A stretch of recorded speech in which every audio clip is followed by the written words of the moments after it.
Good morning, my name is Beatriz Ber and today I will present my poster about transcriptomic analysis of perirhinal and lateral entorhinal cortex of male mice. In Figure A, we observe a representation of mouse brain showing the regions of interest, the perirhinal and entorhinal cortex.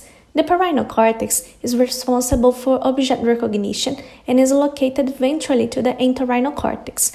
The perirhinal cortex is composed by 35 and 36 areas, which have different architecture and connections. The entorhinal cortex processes visual and spatial information and contains the most major cortical inputs to the hippocampus. The entorhinal cortex is also subdivided into two bands, and we focused on the lateral entorhinal band.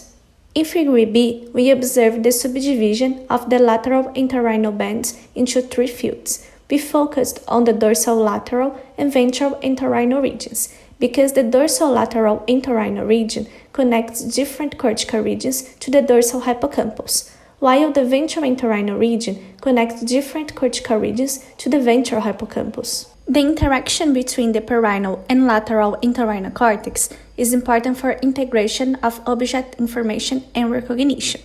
This project aims to understand the molecular difference between the lateral entorhinal and perirhinal cortex, answering the following question. Are there differences between the subpopulations of neurons in 35 and 36 areas of perirhinal and dorsolateral and ventral regions of lateral entorhinal cortex?